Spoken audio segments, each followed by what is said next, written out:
자, 그러면 마태복음 6장 9절로 13절에 있는 말씀을 오늘부터 이제 시작되는데요. 함께 합독한 후에 말씀 듣도록 하겠습니다. 마태복음 6장 9절로 13절에 있는 말씀 우리 함께 합독합니다. 그러므로 너희는 이렇게 기도하라. 하늘에 계신 우리 아버지여, 이름이 거룩히 여김을 받으시오며 나라가 임하시오며 뜻이 하늘에서 이루어진 것 같이 땅에서도 이루어지이다. 오늘 우리에게 일용할 양식을 주시옵고 우리가 우리에게 죄 지은 자를 사하여 준 것 같이 우리 죄를 사하여 주시옵고 우리를 시험에 들게 하지 마시옵고 다만 악에서 구하시옵소서. 나라와 권세와 영광이 아버지께 영원히 있사옵나이다. 아멘. 오늘부터 이제 여러분들과 함께 주기도문을 함께 나누려고 합니다. 주기도문은 여러분들 다 아시죠? 교학교 시절부터 자라오신 분이라면 주기도문을 다 외우실 겁니다. 다 외우시죠? 한번 검사해 볼까요? 주기도문 외우시는지? 주기도문 너무나도 익숙한 겁니다. 한번 주기도문을 외워보실래요? 하늘에 계신 우리 아버지여, 이름이 거룩히 여김을 받으시오며 나라의 임하옵시며 이루어진 것 같이 이루어지리이다. 오늘날 우리에게 일용할 양식을 주시옵고 우리가 우리에게 죄 지은 자를 사하여 준 것 같이 우리 죄를 사하여 주옵시고 우리를 시험에 들게 하지 마옵시고 다만 악에서 구하옵소서. 대개 나라와 권세와 영광이 아버지께 영원히 있사옵나이다.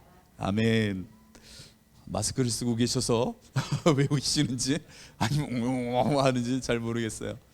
방금 전에 여러분들 뭐 하신 거죠? 주기도문을 외우신 겁니다. 주기도문으로 주님의 기도로 기도하신 게 아니라 외우신 겁니다. 그런데 우리들이 어느 틈엔가 주님의 기도인 주기도문을 마치 주술과 같이 주문과 같이 외우는 것으로 모든 역할을 다한 것처럼 익숙해졌고 고착되어져 가고 있는 것이 사실입니다. 그래서 오늘 이 기도를 통해서 주기도문을 통해서 기도의 방법론을 여러분들에게 이야기하려고 하는 게 아닙니다.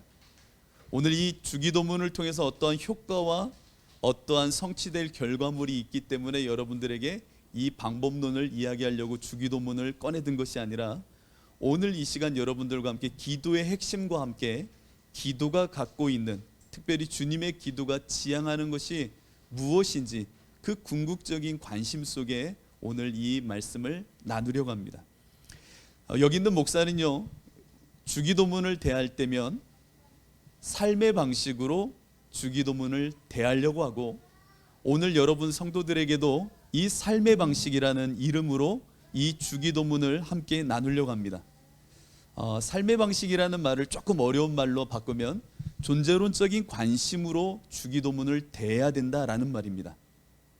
많은 한국교회에 나와 있는 서적들 그리고 유튜브에 나와 있는 수많은 설교들을 듣다 보면은 제 마음속에 이 주기도문을 대하는 관심이 그리고 관점이 대다수가 이 알매 방식으로 다가가는구나 라는 것을 보게 됩니다. 이것을 조금 더 어려운 말로 하면 인식론적인 관점으로 기도를 여전히 대하고 있구나 라는 것을 보게 됩니다. 기도는 이렇게 하는 겁니다. 이런 방법이고요. 하나님은 이런 분이기 때문에 이렇게 해야 되고요. 하나님의 뜻에 맞춰서 이렇게 기도하는 겁니다. 인식론적인 사고가 굉장히 큰 거죠. 그로 인해서 우리가 기도를 이렇게 하면 이런 결과물이 도출되고 성취될 수 있습니다. 할렐루야 라는 패턴입니다. 그러다 보니까 이 방법론에 묶여 있었던 주기도문을 조금 더 고차원적으로 기품 있게 말하자라고 해서 등장한 것이 기도의 원리를 찾자라는 이야기였습니다. 그래서 그런 방법론이 아니라 원리를 알아야지 기도가 됩니다라는 것이 한국교회의 지금 현상입니다. 정말 예수님께서는 주기도문을 통하여 우리의 인식적인 알매 방법을 수정하길 원하셨던 걸까요? 저는 아니라고 생각하고 또한 여러분들이 기도할 때면 마음속에 우리 주사랑교회에서 지향하고 또 함께 나눴던 주기도문의 그 본 원형처럼 우리의 모든 관심은 존재에 대한 이해로 이 주기도문을 대해야 되는구나 라는 것을 생각하시고 또 그것을 접목하시면 참 좋을 것 같습니다.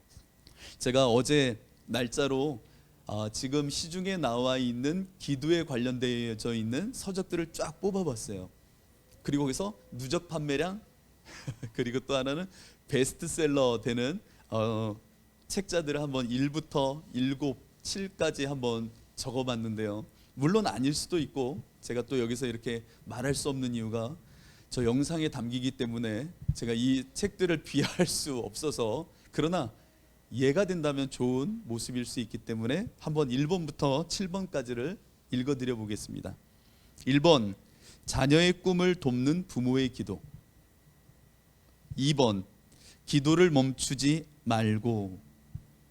여기서는 인생의 유일한 답이신 하나님을 향해 기도의 엔진으로 달리며 기도의 불씨를 지키고 기도의 물꼬를 연다.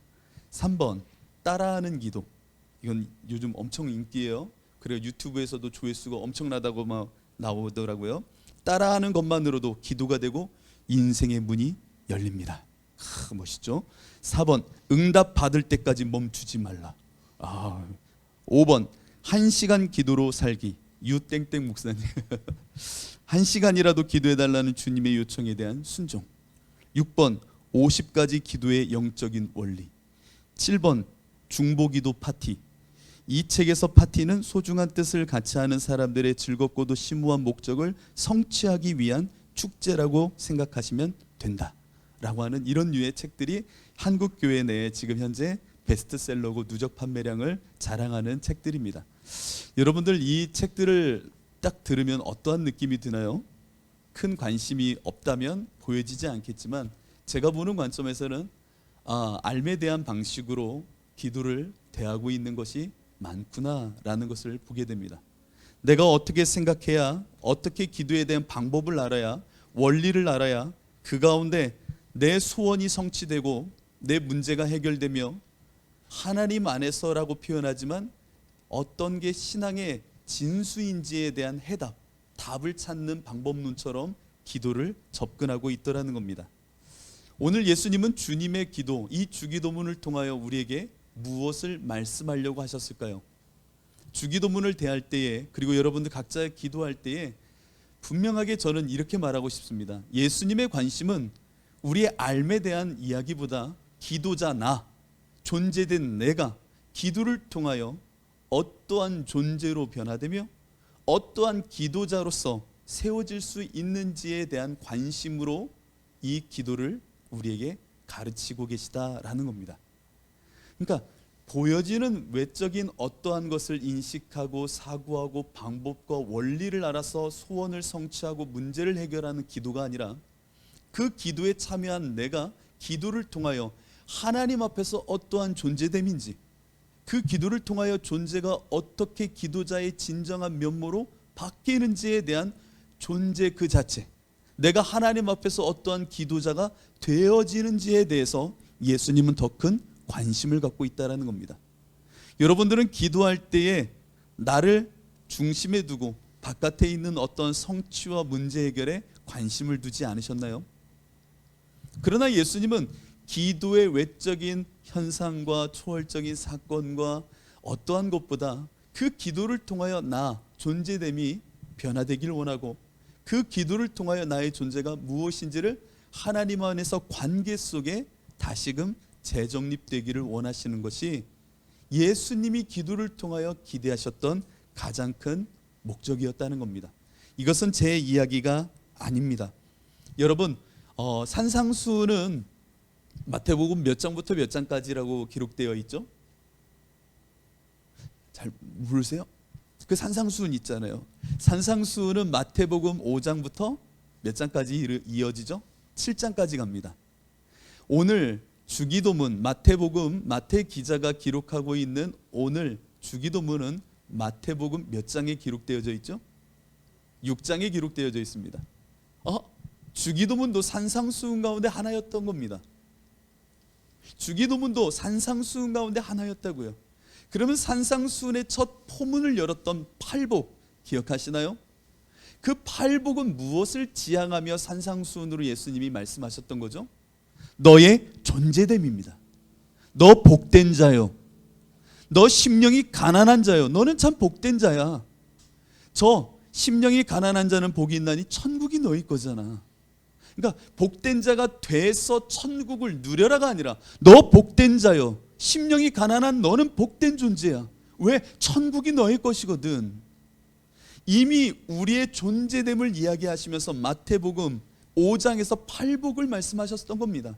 그래서 우리 교우들하고 지난 작년에 팔복을 나누면서 이 하늘 가는 길을 드러내고 성도의 성화의 과정으로서 십자가의 파트가 앞부분에 놓여져 있는데, 심령이 가난하여 자기가 누군지를 성령의 폭로하심 가운데 확인한 존재는 심령의 가난함 속에 어느 자리로 옮겨진다고요? 오메나 감사합니다. 이거 설교를 까먹으셔야 제가 매 또 하고 또 하죠. 그렇죠? 애통하는 자, 자기 부인의 사람으로 올라서게 되는 겁니다. 아, 나 이렇게 가난한 자네요. 하나님 없이는 나 살 수 없는 존재네요. 내가 죄인이네. 하나님, 성령의 그 폭로하심 가운데 나의 애통함에 자기 부인으로 나를 존재를 옮겨 놓으시는 겁니다. 그 옮겨 놓으신 이 모습 가운데 또 한 걸음 더 십자가의 마지막 절정으로 올라가는 게 뭐예요? 온유함입니다. 온유함이라는 것은 자기 죽음을 선언하는 겁니다. 모세가 지면에서 가장 온유한 자라고 말씀하셨던 이유가 뭡니까? 신발을 벗은 자. 하나님이 말씀을 주시고 구름 기둥과 불 기둥으로 옮기게 하시면 자신의 성정의 어떠함을 다 맞추는 게 온유함이잖아요. 내가 얌전해도 주님이 소리 질러 하면 소리 질 수 있는 게 온유해요. 하나님의 뜻이면 내 모든 뜻과 가치와 성정을 맞출 수 있는, 자기 부인 너머에 나 진짜 죽었어요 라고 말하는 자가 온유한 자 되는 거 아닙니까? 이 팔복의 이야기 다 까먹으셨네요. 감사합니다. 이 팔복은 철저히 나의 어떠함, 성령의 폭로하심 가운데 나의 존재됨을 이야기하십니다. 이 마태복음 5장의 포문의 이야기로부터 시작된 것이 오늘 6장에 넘어와 기도로 이어지는데, 오늘 본문이 속해 있는 본문 바로 앞에, 주기도문을 말씀하시는 바로 앞에 어떠한 사건이 또 기록되어져 있죠? 바로 기도자의 잘못된 모습을 이방인과 어떻게 보면 외형적인 드러내려고 하는 외식하는 자의 기도를 먼저 이야기하십니다. 이 두 사람의 특징이 무엇입니까? 자기 중심 속에 자기의 소원 성취와 보여지는 어떠한 면모에 대한 관심, 곧 나의 어떠함을 하나님 앞에서 보려고 하는 것이 아니라 사람들에게 드러내어 어떤 인기를 얻고자 원하고 드러나의 나의 종교성을 말하고 싶어하는, 자기 존재가 하나님 앞에서 어떠함을 거절하는, 자기로 자아로 똘똘 뭉친 이방인과 중언부언하는 기도자의 모습을 드러낸 후에 너희는 기도할 때 이렇게 기도하라 라고 하면서 오늘 주기도문을 시작하시는 겁니다. 여러분, 하나 더 제가 질문을 하나 드리겠습니다. 질문하지 말고 좀 그냥 하시면 안 될까요? 여러분, 마태복음은 오늘 6장을 통하여 주기도문을 기록하고 있는데요, 또 다른 복음서에서 주기도문을 또 소개하는 장면이 있습니다. 혹시 누가 이 주기도문을 기록하고 있을까요? 그 양반이요. 그 양반이요. 누군지 모르지만 아무튼 누가 또 썼겠죠? 누가복음에 나와 있습니다. 그래서 제가 누가 썼을까요? 이렇게 힌트였는데 사실은 에이 참. 누가복음에 보면은 재밌는 장면이 나옵니다. 누가는 이렇게 기록합니다. 제자들이 예수님께 나오죠. 그리고 예수님께 이렇게 말합니다. 예수님, 저 세례자 요한이 그 무리를 통하여 기도를 가르쳐 주더라고요. 우리에게도 기도 좀 가르쳐 주세요 라고 합니다. 처음 들으셨나요? 이거 성경책에 그런 말이 있어요? 있어요. 누가복음에 보면은 누가 11장인가요? 아마 기록되어 있을 거예요. 이 세례 요한의 무리들에게 세례 요한이 기도를 가르쳐 주는데 우리에게도 기도 좀 가르쳐 주세요 해서 나온 것이 주기도문이다라고 하면서 누가는 그렇게 기록합니다. 잘 보십시오. 유대인들이 기도를 할 줄 모를까요? 율법에 정통했던 사람들이고요, 시편을 어떻게 보면 다 외우는 사람들이에요. 시편은 기도문이라고 할 수 있잖아요. 그 기도를 못하는 사람일까요, 유대인들이? 그 유대인들에게 왜 기도가 필요했을까요? 먼저 세례자 요한이라 말하는 세례 요한의 공동체 안에 왜 기도를 가르쳤을까요? 기도의 새로운 방법? 한국 교회의 독특한 기도 방법이 하나 있죠. 통성 기도. 그러니까 코리안 스타일이라고 하잖아요. 이게 통성 기도를. 그런데 그런 식으로 하나의 기도의 또 다른 방법을 원해서 기도 가르쳐 주세요라고 했을까요? 아니에요. 왜 기도를 가르쳐 달라고 하냐면 기도는 그 공동체의, 잘 들으세요, 공동체의 정체성이고 지향점이며 가치요 모든 존재됨이기 때문입니다. 우리가 이 기도를 통하여 우리의 어떠함을 재정립하고 변화를 추구하며 나의 존재됨이 어떠한지에 대한 철저한 삶에 대한 관심으로 기도는 가르치고 알려졌던 겁니다. 예수님이 주님의 기도를 우리에게 말씀하신 이유도 매한 가지입니다. 우리 예수 그리스도를 믿는, 예수를 그리스도로 고백하는 우리에게 주님의 기도를 통하여 말씀하고 싶으셨던 것은 우리가 누구인지, 우리가 무엇을 지향하는 자인지, 무엇으로 우리의 존재됨이 바뀌어져 가야 되는지, 존재에 대한 관심으로 예수님은 기도를 우리에게 말씀하시더라는 겁니다. 그러면 이 부분에서도 우리가 하나 짚고 넘어가야 될 게 있습니다.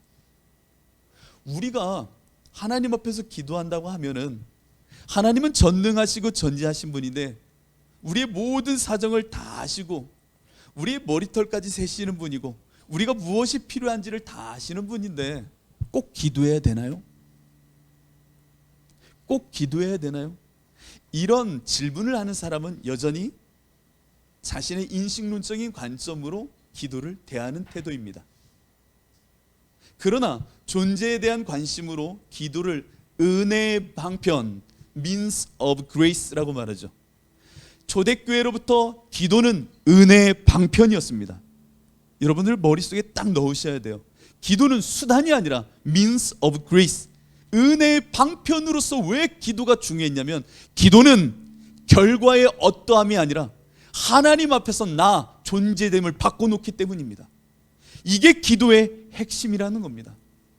그렇기에 하나님 앞에 내가 기도하고 부르짖는 이유는 그 기도를 통하여 어떤 것을 이루고 성취되고 초자연적인 하나님의 응답을 끌어내리려고 하는 것이 아니라 궁극적으로는 그 기도를 통하여 하나님이 나를 바꾸어 놓길 원하시는 겁니다.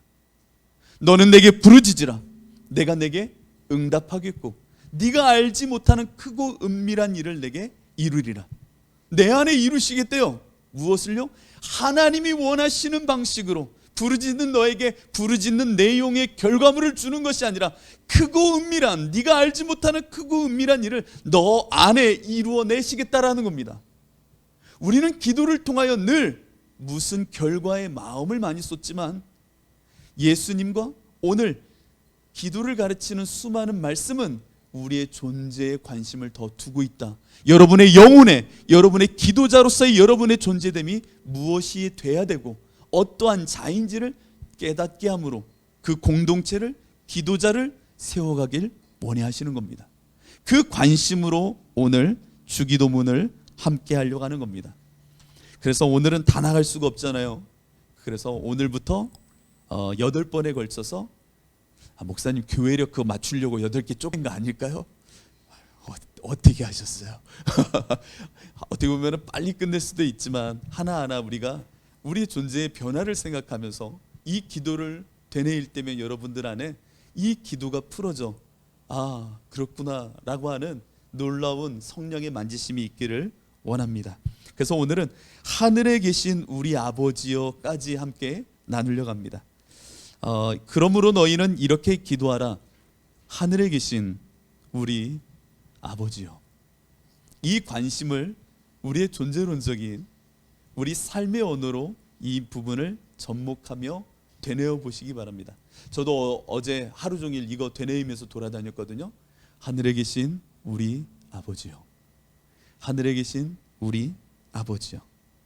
이제는 이 단어를 생각할 때 또 기도를 할 때 여러분들이 이제 존재에 대한 관심으로 한번 생각해 보시기 바랍니다. 먼저 하늘에 계신이라고 말하죠. 우리는 너무 익숙해진 말이에요. 하늘 아버지, 하늘에 계신 하나님. 근데 하늘이라는 것은 유대인들의 사고도 우리랑 매한가지지만 이원론적으로 하나님과 나를 구분하는 방식입니다. 하나님이 눈에 보이는 스카이, 하늘에 계시다는 의미가 아니죠.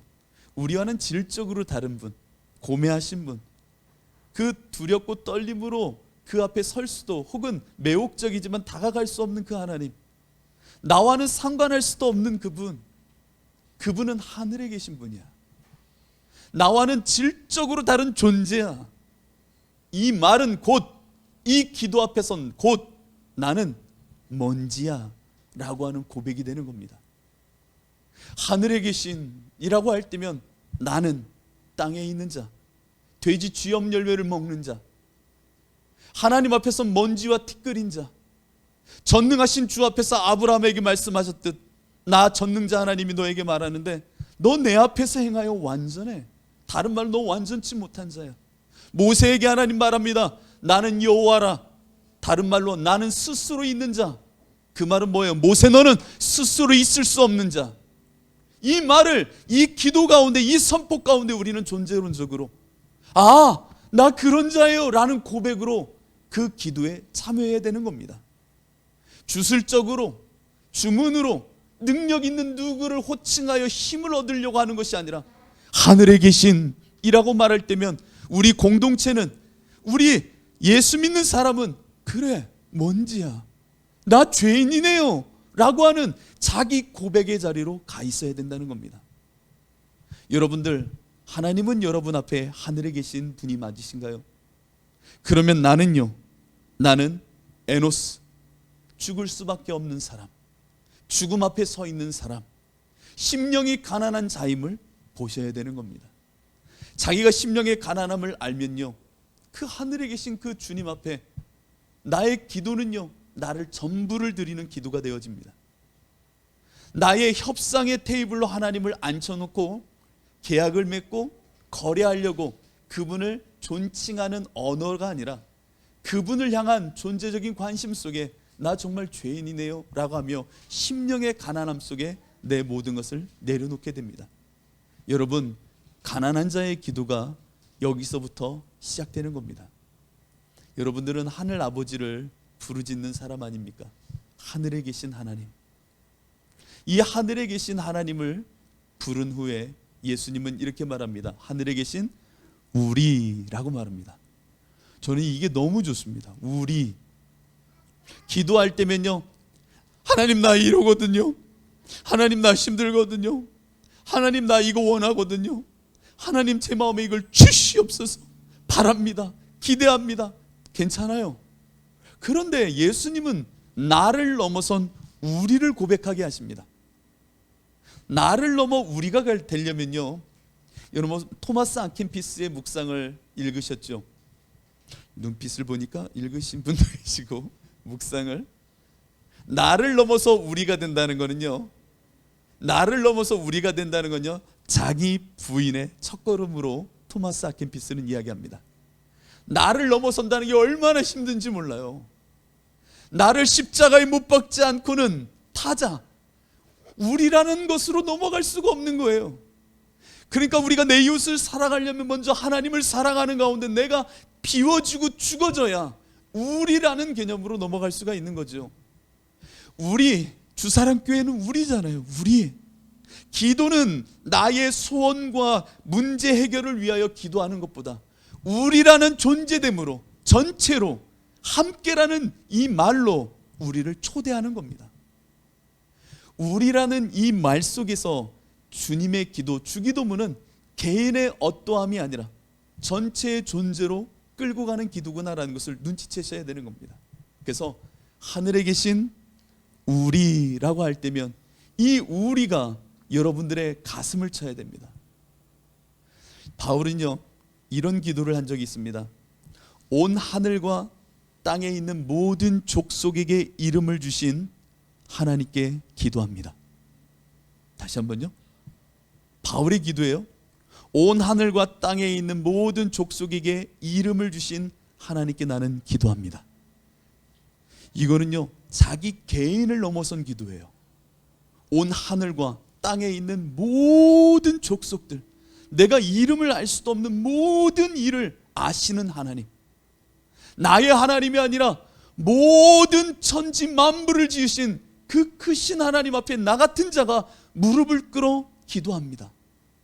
이 가운데는요, 나라는 이야기보다는 죽어진 십자가를 통과한 자의 우리라는 존재의 보편으로 내가 나아가는 고백이 있는 겁니다. 저도요, 한때는요, 기도하면 다 제 기도밖에 없었어요.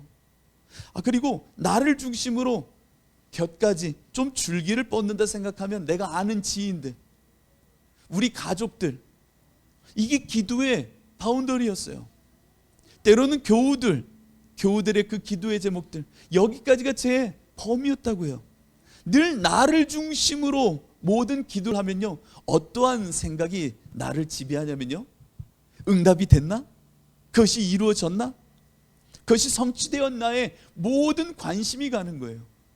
그런데요, 내가 부인되어지는 우리라는 존재됨으로 하나님 앞에 서면요, 내가 우리라는 공동체의 이 기도에 맞게 변화되고 있는가? 죽어지고 있는가?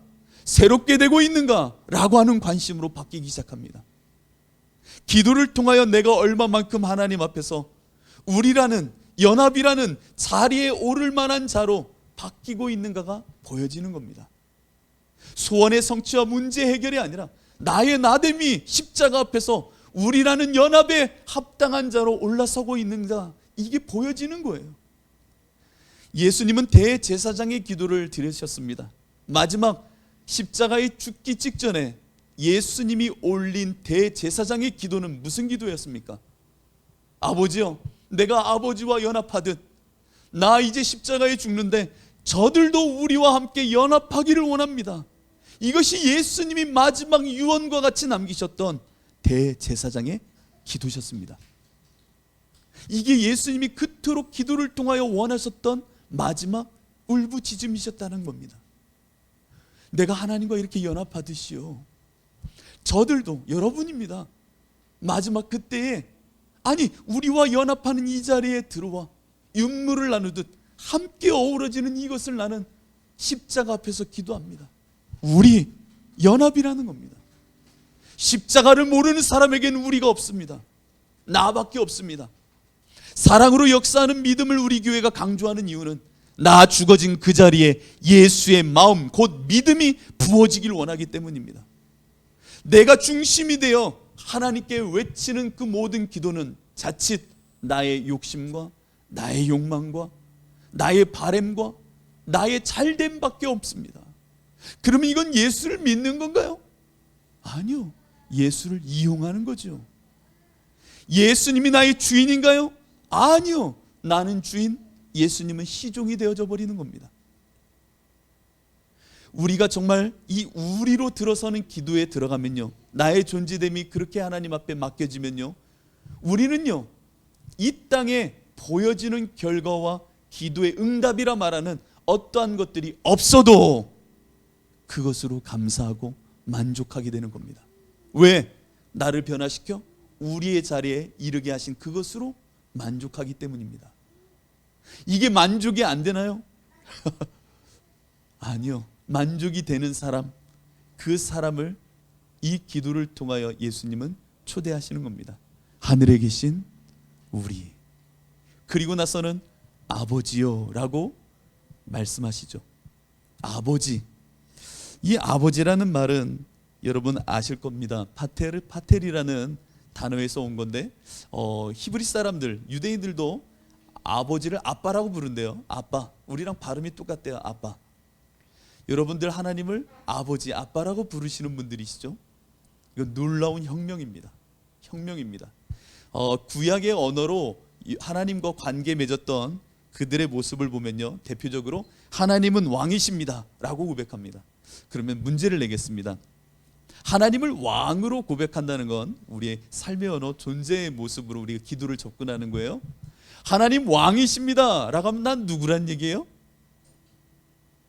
네, 신하입니다, 백성입니다, 이 관계로 들어가겠다는 거예요. 이 관계에 서로의 존재됨으로 그 하나님 앞에 내가 서 있습니다 라는 말이죠. 또한 하나님은 목자십니다, 그러면 나는 양입니다 라고 우리 금방 생각이 들죠. 어렵나요? 아니요, 어렵진 않죠. 하나님 농부십니다. 그러면 나는 포도나무입니다. 이런 식으로 그분의 존재됨과 감히 말할 수는 없지만 구약에서 그분을 어떻게 고백하느냐, 그분의 존재됨을 내가 그림의 언어로 던져놓느냐에 따라 그 앞에 선 내가 누구인지를 고백하는 게 되는 겁니다. 그런데 신약에 넘어와 예수님은 이렇게 말씀하십니다. 하나님을 아버지라 부르라는 겁니다. 아버지요? 아버지면 나와 같은 본질과 이 형상과 어떠한 접촉점이 있는 분이신데 그렇게 불러도 되는 건가요? 히브리 사람들, 유대인들에게 정말 상상할 수도 없는 일이잖아요. 근데 그 하나님을 아빠, 아버지라 부르는 겁니다. 그러면 나는 누가 되는 거예요? 아들이 되는 관계로 들어서 그 기도에 참여하게 되는 겁니다. 여러분들은 하나님을 아빠, 아버지라고 부르는 분들입니다. 여러분들이 하나님을 아버지라 부른다 하면 여러분들 안에 놀라운 일이 생기는 겁니다.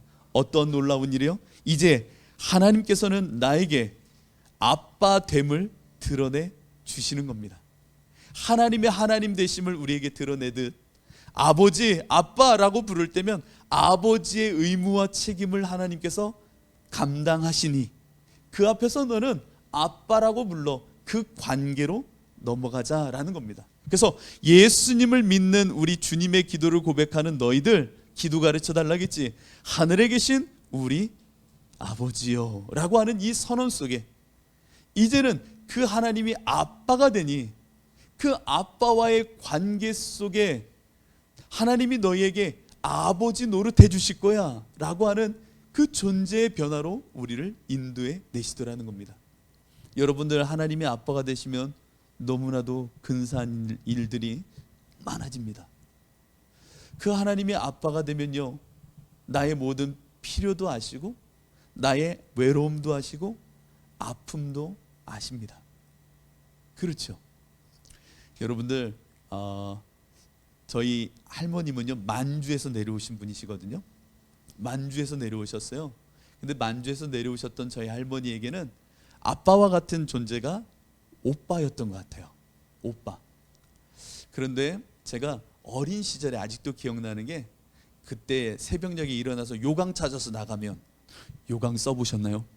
안 써보신 요강을 찾아 나갈 때면 할머니가 훌쩍훌쩍 울고 계실 때가 있었어요. 그래서 저는 왜 할머니 왜 우세요? 그러면 저희 할머니가 아무 말씀 안 하세요. 그냥 이렇게 울고 계셔요. 그럼 할머니 왜 우세요? 그러면 저희 할머니가 했던 말이 오빠 보고 싶다 그러시는 거예요. 오빠 보고 싶다고. 만주에서 이제 일제시대 때 내려올 때에 오빠가 그 부둣가였나 거기에서 이쁜 장갑을 하나 손에 껴줬대요. 그러면서 창호가 잘 가라.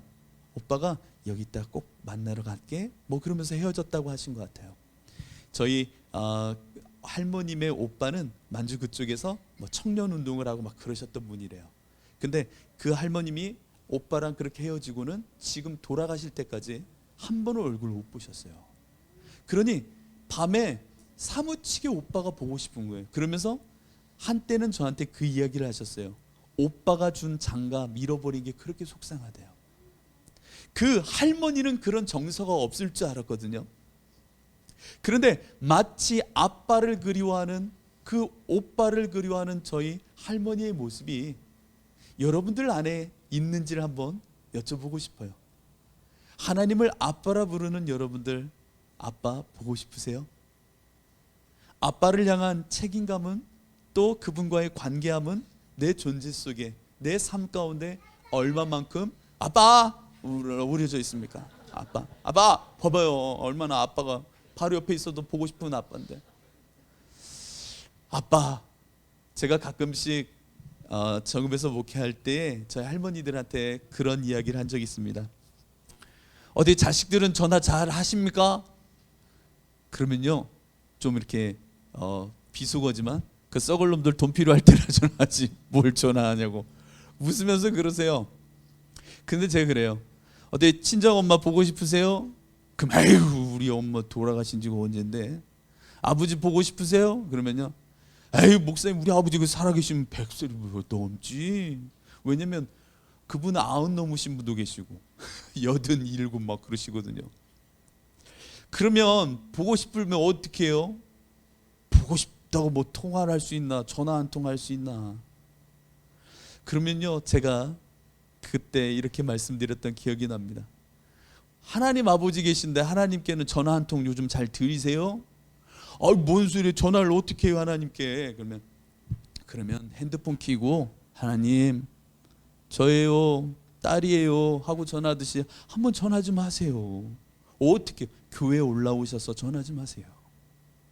아버지, 친정아버지 보고 싶을 때 눈물 흘리면서 그렇게 생각하듯이 내 사랑하는 아버지면 힘든 일 있고 어려운 일 있으면 딸이시잖아요. 교회에 올라와 전화하듯이 아버지 저 이렇게 힘들어요 하고 전화 한 통 드리세요 좀. 그러면 할머니들이요, 그러네, 내 육신의 부모 보고 싶어도 볼 수 없다고 전화 한 통 못 하는데 생각해보니까 내가 하늘 아버지, 내 아버지인데 왜 전화 한 통 못 하지? 이 생각이 드신대요. 여러분들 하늘 아버지께 여러분 전화 한 통 요즘 잘 드리고 계신가요? 아버지라 부르는 존재라면서요. 나 심령이 가난하여 하늘에 계신 아버지께 갈 수 없는 먼지라면서요. 나 죽어 우리라면서요. 그 기도의 자리에 나와 하늘에 계신 우리 아버지요 라고 말한다면서요. 아버지요 라고 말할 수 있는 사람이면 전화 한 통 드렸어야죠. 하나님께 전화 언제 드리셨나요 여러분들? 아버지 되신 하나님은 여러분들에게 아버지 노릇 하시려고 내가 아버지라고 기도하라고 하셨는데 나는 아버지께 전화 한 통 드리고 계신가요? 내 안에는 이 존재됨의 변화가 있어야 됩니다.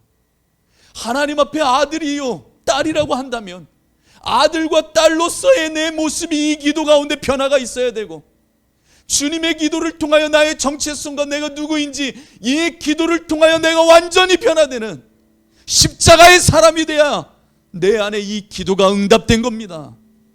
우리는 기도하면 내 삶의 방식으로 인식론의 방법으로 무언가 되기를 원하고 소원 성취만에 혈안되어져 있던 나 중심의 이 기도가 얼마만큼 그 마태복음 산상수훈에서 하나님의 복음과는 상관없는 기도가 되고 있었는지 주 기도문이 외우고 주술과 주문이 되어져 버린 이 상황 속에 우리 주사랑교회는 깨어나야 됩니다.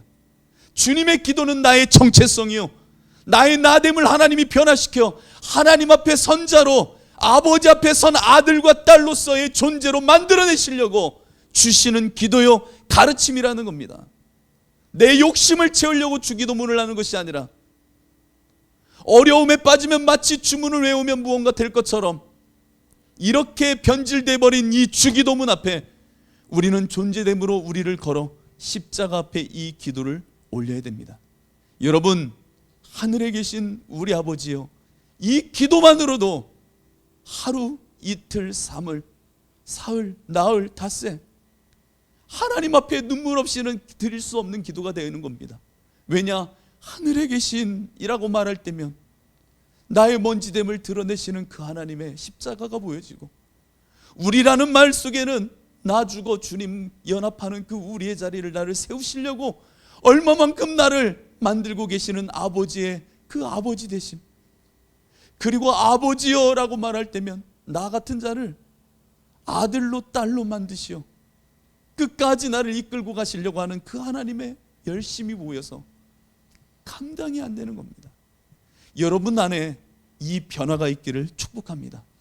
여러분 안에 이 기도를 통하여 이 놀라운 은혜의 자리에 오르시길 바랍니다.